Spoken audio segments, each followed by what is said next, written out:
So this is a continuation of our series about interviews with different designers.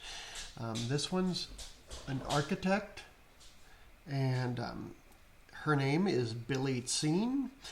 She studied fine arts at Yale before gaining her master's in architecture from the University of California.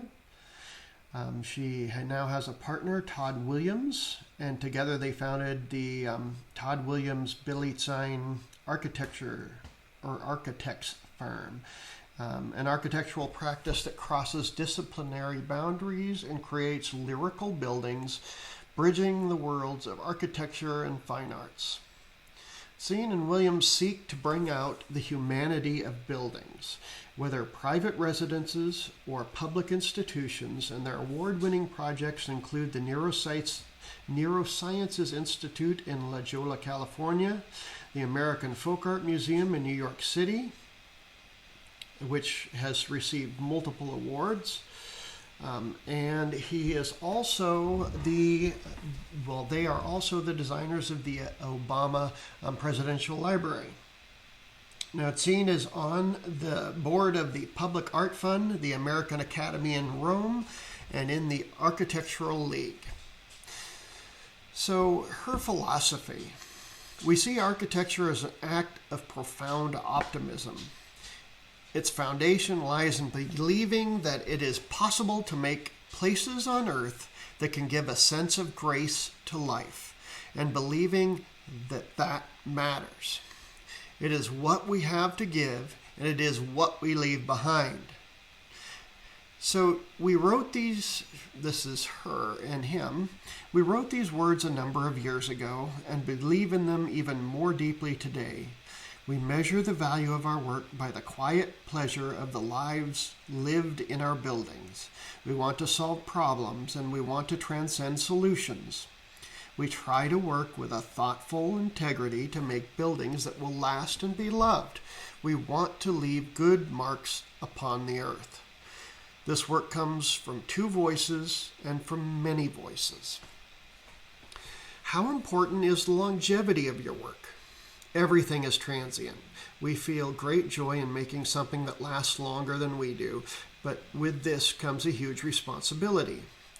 I often tell students that most people don't have the opportunity to be involved in something that extends beyond their lives, and that this is a great gift.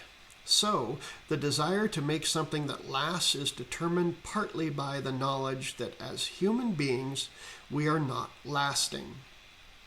Because of this awareness, it's very important to us that a building is executed beautifully. This isn't necessarily a prevailing criterion in architecture. I am not judgmental about this. For me, though, it is important to care about what we are doing. I don't want to be responsible for something that is only made to last for a few years. This is one of the reasons why we have avoided more commercial work. A restaurant is unlikely to be around for 10 years, but a library, one hopes, will be around for 50 or more. So the question is, this seems quite humble. Our job is to be useful, but we also aspire to transcend that, and in doing that's not very humble. We're interviewing for a project with a church at the moment and have had some interesting discussions as a result. The clients have talked about vertical Christians and horizontal Christians. Vertical Christians are focused on the cross. Horizontal Christians are more interested in the community. So I would say that in terms of humility, we're pretty horizontal, but we have some vertical also. So is it distressing to see demolished buildings? If it's a good building, then yes, this is distressing. If it's a building that's not being used, or there is potential for something better, then I don't feel upset. I think use is very important. Buildings are not monuments in and of themselves. Use has to be attached to them. Architecture is art and use in balance. So what do you mean by quiet pleasure? Basically, I am quite a shy person and feel more comfortable sitting in a corner reading a book. I appreciate places where one can have some sense of reflection. It's not that we're always trying to make places a sanctuary, but rather than mere chaos, we probably look to mere quiet and then let someone else come in and make chaos. We are probably more dedicated to making a container that is quiet so that it can hold other people's noise. Does this relate to happiness? This makes me think of our son. I have learned so much watching him grow up. When you are with a small child, happiness is so direct. And as an adult, you're often in a hurry. You have your goals, you are focused on getting things done, but a kid will stop in their tracks. So he would see a berry on a bush and get so excited. There would be a huge burst of pleasure. That ability to take pleasure in the smallness is something that we are very interested in exploring in our work. There are details enfolded in our work that you discover or don't discover. I think of our buildings having a gravity to them, but they also have an optimism. Is yours an optimistic profession? Most people who become architects do so in the face of a lot of obstacles. I suppose being an architect has more credibility than saying that you're a modern dancer or a poet, but it's still a profession where you are bucking the odds because it is still hard to make something nice. So you will only do that and struggle to keep on doing it because you believe it makes a difference in people's lives. If you believe you can make a difference, that is essentially optimistic. Is it hard to keep true to these beliefs? It is difficult. You are dealing with a lot of people inside your studio, outside your studio, and the client, of course.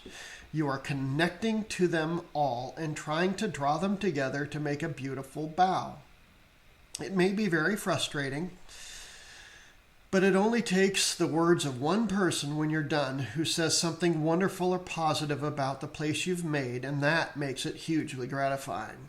That can balance out easily 100 days of frustration.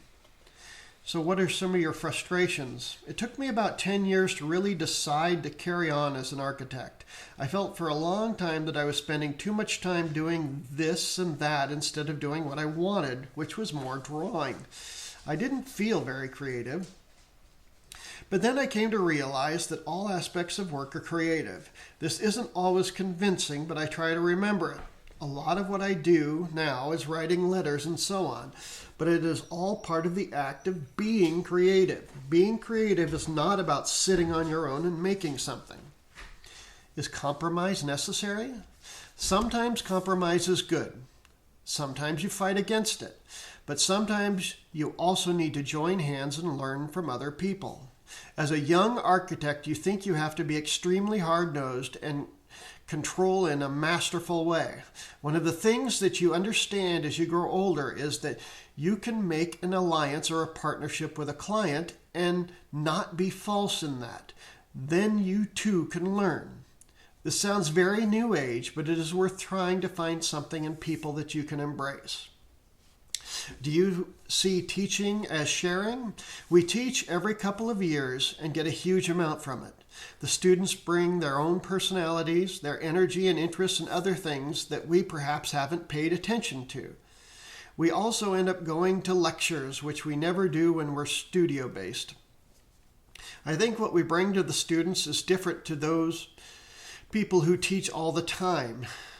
We're perhaps not as good teachers, but we're probably good life coaches. We talk about how we work and how we get things done. Although we give them crits on their design, I think most of our value is that we are very grounded. Do you discuss your ethics with students?